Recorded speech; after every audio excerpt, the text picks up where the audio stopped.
শবে বরাত শব্দটি ফার্সি। শব অর্থ হলো রাত বা রজনী, আর বরাত মানে ভাগ্য। একত্রে শবে বরাতের মানে ভাগ্য রজনী। আবার আরবিতে বলা হয় লাইলাতুল বারাত। লাইলাতুল অর্থ হলো রাত, আর বারাতুন অর্থ হলো মুক্তি। একত্রে হলো মুক্তির রাত। বর্তমান সময়ে বাড়াবাড়ি ও ছাড়াছাড়ির কবলে পড়েছে শবে বরাত। কেউ বলেন শবে বরাত বলতে ইসলামে কিছুই নেই। আবার অনেকে মসজিদে সমবেতভাবে ইবাদত করে রাত অতিবাহিত করেন। আবার অনেকে এ রাতে বিভিন্ন আচার অনুষ্ঠান উদযাপন করেন। অথচ শবে বরাত বলতে ইসলামে শাবান মাসের 14 তারিখ দিবাগত রাতকে বোঝায়। হাদিসে এ রাতকে লাইলাতুন নিসফি মিন শাবান বলে উল্লেখ করা হয়েছে। প্রিয় নবী সাল্লাল্লাহু আলাইহি ওয়াসাল্লাম এ রাতে নিজ গৃহে ইবাদত বন্দেগীতে রাত কাটিয়েছেন।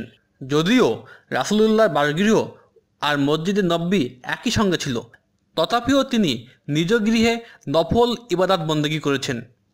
তবে প্রিয় নবী সাল্লাল্লাহু আলাইহি ওয়াসাল্লামের হাদিসের আলোকে লাইলাতুন নিসফি মিন শাবান তথা শাবান মাসের 14 তারিখ দিবাগত রাতের ফজিলতকে অস্বীকার করার কোনো উপায় নেই। শবে বরাত নিয়ে বাড়াবাড়ি করা যেমন ঠিক নয়, তেমনি লাইলাতুন নিসফি মিন শাবান এর ব্যাপারে অবহেলাও ঠিক নয়। কারণ হাদিসে এই রাতের ফজিলত সম্পর্কে প্রিয় নবী সাল্লাল্লাহু আলাইহি ওয়াসাল্লামের দিক নির্দেশনা রয়েছে।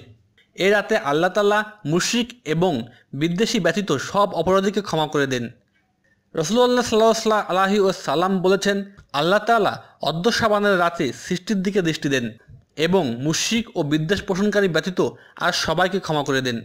শবে বরাতকে উপলক্ষ করে ইবাদত বন্দেগীতে নিজের আত্মনিয়োগ না করে শুধুমাত্র রুসুম রেওয়াজ, সন্ধ্যাবেলায় গোসল, হালুয়া রুটি বিতরণ, আলোকসজ্জা ইত্যাদি পালনে ইসলামের কোনো দিক নির্দেশনা নেই। হাদিসের বর্ণনায় এসেছে লাইলাতুল মিন নিসফি শাবান রাত নামাজে অতিবাহিত করা এবং পরদিন রোজা পালন করা।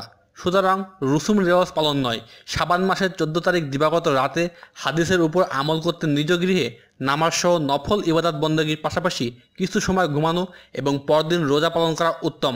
আল্লাহ তাআলা মুসলিম উম্মাহকে শবে বরাতের রুসুম রেওয়াজে নিজেদেরকে নিয়োজিত না করে নফল ইবাদত আল্লাহ তাআলা মুসলিম উম্মাহকে শবে বরাতের রুসুম রেওয়াজে নিজেদেরকে নিয়োজিত না করে নফল ইবাদত বন্দেগী করার তৌফিক দান করুন।